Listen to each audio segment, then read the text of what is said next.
নুমলীগড় বংকুৱালৰ প্ৰতিবন্ধী খেলুৱৈ ৰাণু দলেৰ জীৱন সংগ্ৰাম। গোলাঘাট জিলাৰ নুমলীগড় কাষৰীয়া বংকুৱাল অঞ্চলৰ এগৰাকী প্ৰতিভাৱান প্ৰতিবন্ধী খেলুৱৈ ৰাণু দলেৰ জীৱন সংগ্ৰাম। এফালে য'ত কিছুসংখ্যক খেলুৱৈ ৰাজকীয় আতিথ্য আৰু সুবিধা লাভ কৰি আছে, আনফালে প্ৰচাৰ বিমুখ একাংশ প্ৰতিভাৱান খেলুৱৈ দিন হাজিৰা কৰি অথবা বিভিন্ন কৰ্মৰ জৰিয়তে জীৱন সংগ্ৰাম কৰি কোনোমতে জীৱন নিৰ্বাহ কৰিবলগীয়া হৈছে।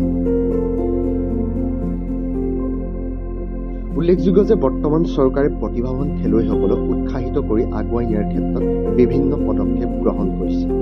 ক্ৰীড়া ক্ষেত্ৰখনলৈ অধিক গুৰুত্ব প্ৰদান কৰা হৈছে আৰু বহুতো খেলুৱৈয়ে চৰকাৰী সাহায্য সহযোগিতা লাভ কৰিবলৈ সক্ষম হৈছে।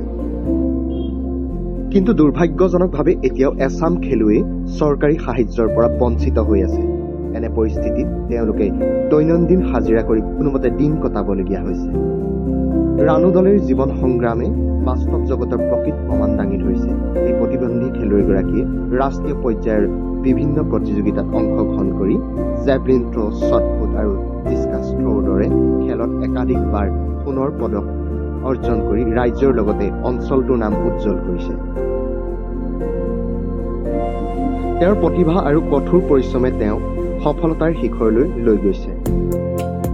2025 চনৰ নৱেম্বৰ মাহত অনুষ্ঠিত হোৱা দ্বিতীয় উত্তৰ পূৰ্বাঞ্চলৰ পেৰা স্পৰ্টছ মিটত ৰাণু দলে 3টা সোণৰ পদক অৰ্জন কৰি নিজৰ প্ৰতিভাৰ পুনৰ প্ৰমাণ কৰিবলৈ সক্ষম হৈছে।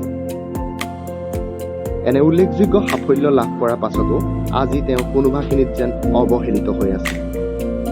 চৰকাৰী কোনো সাহায্য নোপোৱাত তেওঁ অতি কঠিন পৰিস্থিতিৰ সন্মুখীন হৈছে।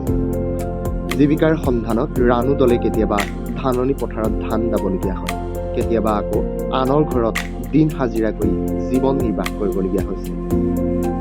এফালে তেওঁৰ ওপৰত ৰোগাক্ৰান্ত পিতৃৰ চিকিৎসা আৰু ভৰণ পোষণৰ দায়িত্ব, আনফালে নিজৰ প্ৰশিক্ষণ আৰু প্ৰতিযোগিতাত অংশগ্ৰহণৰ বাবে প্ৰয়োজনীয় আৰ্থিক সাহায্যৰ অভাৱ।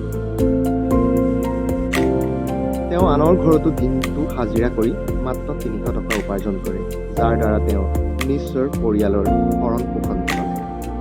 ৰাণু দলেৰ দৰে প্ৰতিভাৱান প্ৰতিবন্ধী খেলুৱৈসকলে উপযুক্ত সাহায্য সহযোগিতা পাবলৈ নিশ্চয় আৰু অধিক উচ্চতা স্পৰ্শ কৰিব পাৰিব। চৰকাৰ আৰু সমাজৰ সকলো স্তৰৰ পৰা এনে প্ৰতিভাসম্পন্ন খেলুৱৈসকলক চিনাক্ত কৰি উপযুক্ত সাহায্য আগবঢ়োৱাৰ প্ৰয়োজন আছে। সেয়েহে প্ৰতিভাৱান প্ৰতিবন্ধী খেলুৱৈগৰাকীয়ে উপযুক্ত সহায় বিচাৰি চৰকাৰলৈ আহ্বান জনায়।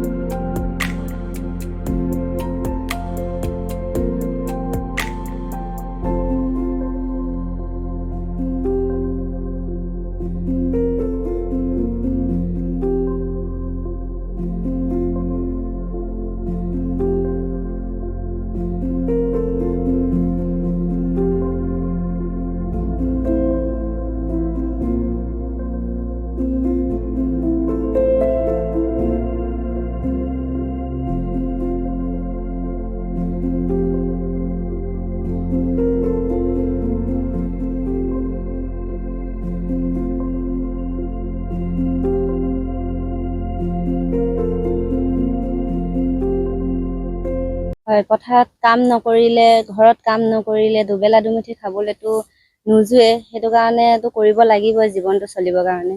মোৰ অকলে জীৱনটোৱে নহয়, মোৰ দেউতা আছে লগত। দেউতাক খুৱাব পিন্ধাবৰ কাৰণেও মই দিন হাজিৰা কৰিবলগীয়া হয়, কষ্ট কৰিবলগীয়া হয়। সেইটো কাৰণে মই আজি ওলাই আহিবলগীয়া হৈছে। মাটি ৰোৱা দিনত মাটি ৰুব যাওঁ, ধান কটা দিনত ধান কাটিব যাওঁ। তাৰ বাহিৰেও মই কাপোৰ বিকো, কাপোৰ বওঁ, বহুত শাৰীৰিক মানসিক কষ্ট কৰোঁ জীৱনটোৰ কাৰণে চলিবলৈ। মই গুৱাহাটীতে খেলিছোঁ আৰু নৰ্থ ইষ্ট খেলিবলৈ ইণ্টাৰনেশ্যনেল খেলিবলৈ গৈছিলোঁ মই গোৱাত, তাত হাৰি আহিলোঁ।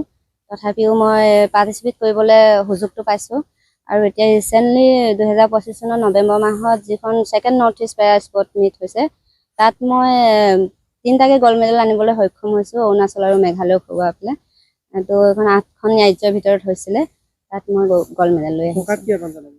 চৰকাৰক মই সেইটোৱে আহ্বান জনাম যে আমাৰ নিচিনা হেণ্ডিকেপখিনিকো এবাৰ চকু মেলি চাওক। তেওঁলোকে কিবা এটা নহয় কিবা এটা সৰুকৈ ইনকামৰ পথ এটা দিয়ক। তেতিয়া আমি হৃদয় বহনে পৰি কাম কৰিব নালাগে। এতিয়া খেলত আছোঁ কাৰণে খেললৈও সময় দিবলগীয়া হয়, কামলৈও সময় দিবলগীয়া হয়। যদি তেওঁ কিবা এটা আমাক সৰুকৈ হ'লেও দিয়ে, তেতিয়া খেলতে মনোযোগ দি আগলৈ আগুৱাই যাম বুলি আশা কৰিছো। এইটো আজি দিনটো 300 টকা পাম, 300 টকাটো দিনটো নচলে, তথাপিও কিবা কৰি তেনেকেই চলাব লাগিব, উপায়তো নাই দিয়া। চৰকাৰেতো আমাক নাচায়ে, চৰকাৰে দিয়ে 1200 টকা, সেই 1200 টকা নিজে চলিম নে কাৰেণ্টৰ বিল দিম নে চাউল কিনিম শাক মাছ কিনিম, তো দিন হাজিৰা কৰিবই লাগিব। গতিকে তেনেকে চলি আছো আৰু চৰকাৰে এইটো সম্পূৰ্ণ অৱহেলা কৰিছে। চৰকাৰে আমাৰ হেণ্ডিকেপখিনিক আজিলৈকে কোনো এখন বাজেটত একো নধৰে, মানে হেণ্ডিকেপখিনিক এনেকুৱা এটা দিম, আজিলৈকে এটা গৃহ পাবলৈ সক্ষম হোৱা নাই। মই যিটো উৰুষা পৰ্যায়ত আছো, সেই পৰ্যায়টো অতুল বৰা ছাৰ নিজেও দেখি আহিছে, অতুল বৰা ছাৰ পিয়ে কেইজনেও দেখি আহিছে, কিন্তু আজিলৈকে মোক এটা গৃহ নিৰ্মাণ কৰিবলৈ তেওঁলোকে দিব পৰা নাইকিয়া।